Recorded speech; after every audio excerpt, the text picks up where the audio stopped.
thank you so much for the chance for me to share views with all of you, and especially with my belief that biofuel is really important for all of us in fighting climate change and reducing emission. I am the chairman of the Indonesian task force for the reduction of emission from deforestation and degradation. So it's a good chance for me to share how I see things.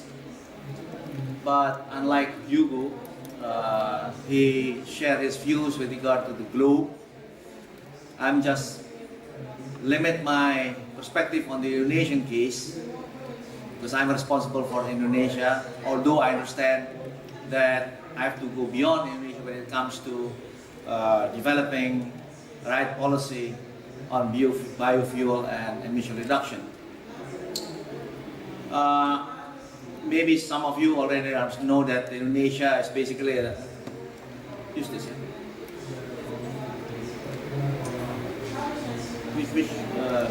Which button should I push? No presentation. Sorry about that. Indonesia is basically an archipelago. In the which button? There's no red here. Only green. Right. Okay. Indonesia is an archipelago in Southeast Asia. Although it's the biggest archipelago with bigger islands, from tip to tip is just like from New York to San Francisco, with 5 big islands. But in this island live 240 million people. Number 4 or number 3 in the world. And we have to be very careful since with 1.8% population growth a year, we are going to double our population to 500 million by the year 2040. So it's quite an effort when it comes to population control, limit the population. But if we continue with this growth rate, then for sure 500 million people will live in this archipelago. What does it mean? Food security and energy security is really important if we want to continue the so-called development to improve the welfare of the people. Indonesia has just been declared as one of the middle income countries with $4,000 per annum. It's now, I believe, number 17 or number 18 in the world. And we'd like to maintain our development such that we can improve the welfare of the people. But there's limitation. Limitation with regard to the land. 200 million hectares of land, the total of the whole island. More than 50% of the land is covered by forest, if the map is correct. But that is the figure, and we have to live with that. Although from time to time, we have to improve the accuracy of the map. When it comes to biofuel, there's a number of externalities that we have to consider very carefully. I just mentioned about the population pressure. What does it mean? If I talk about biofuel in Indonesia, I'm not talking about jatrupa, I'm not talking about corn. What I have in mind is palm oil, crude palm oil, not even sugar.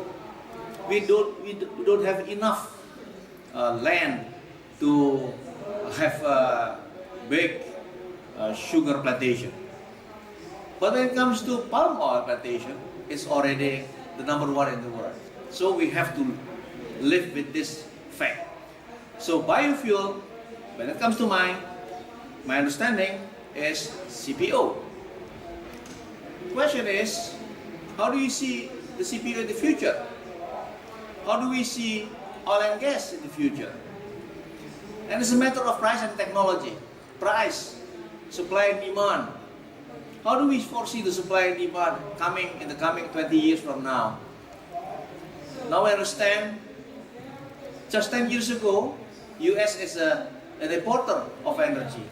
Now, it's becoming an exporter after they found oil shale and shale gas and oil shale, whatever you say. Before, we don't know about this.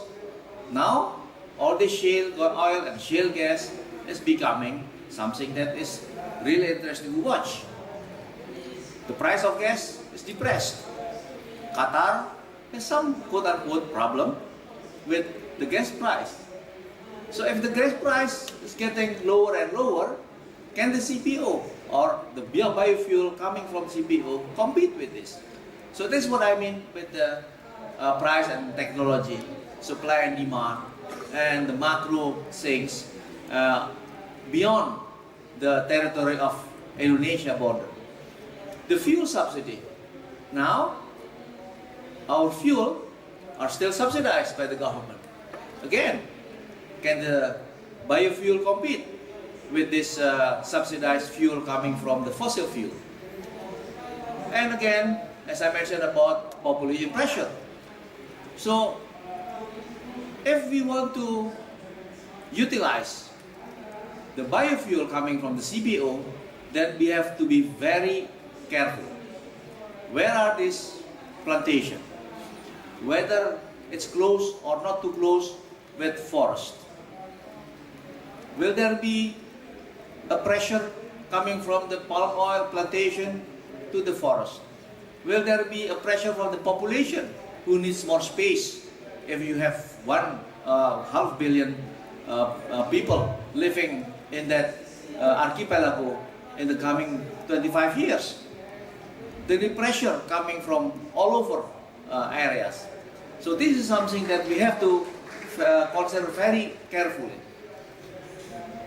So if the policy in Indonesia is for biofuel, and that means for palm oil utilization to be converted to become fuel, then two things has to be happening. One, that the expansion of the palm oil plantation goes to the degraded land.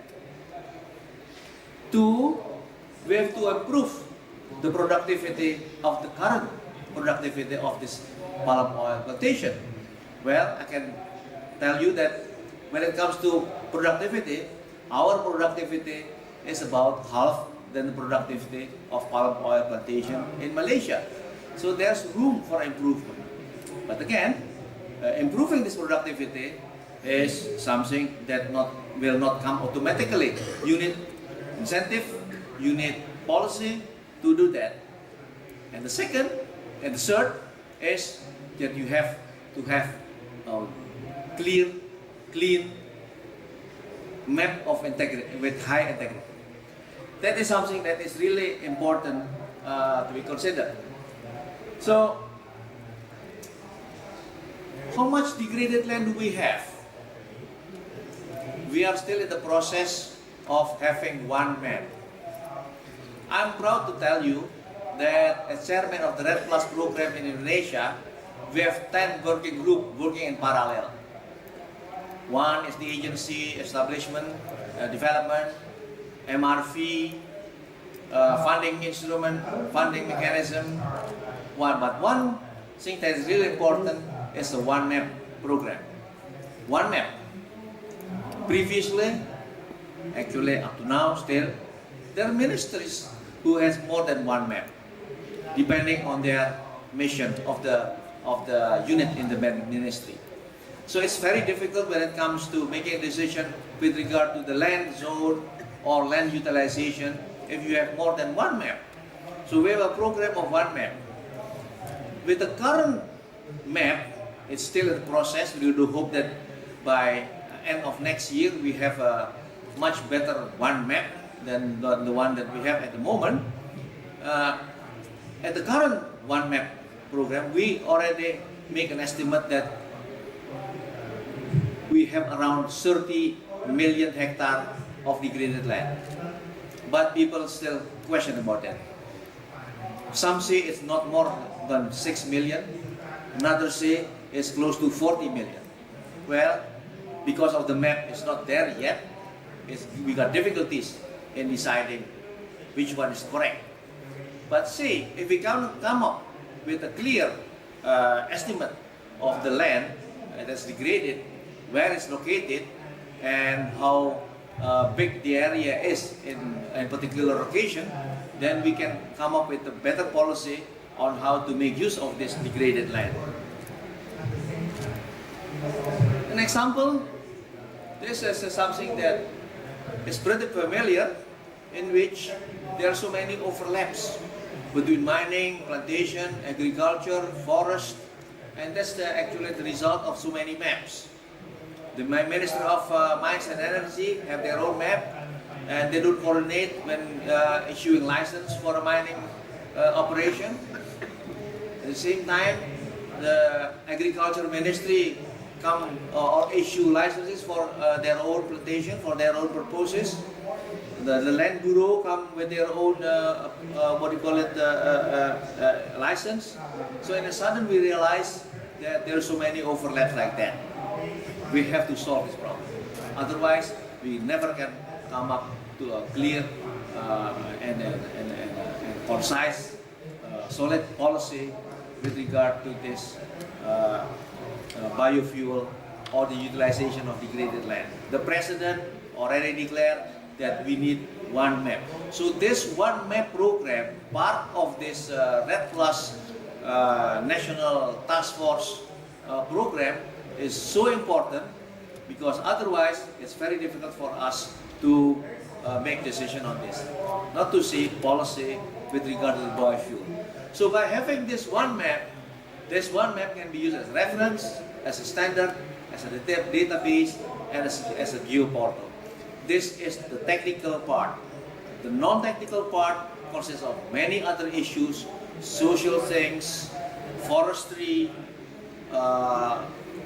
competition between biofuel and fossil fuel, and all these things that we have to put in place in one solid policy if we want to embark on biofuel in Indonesia.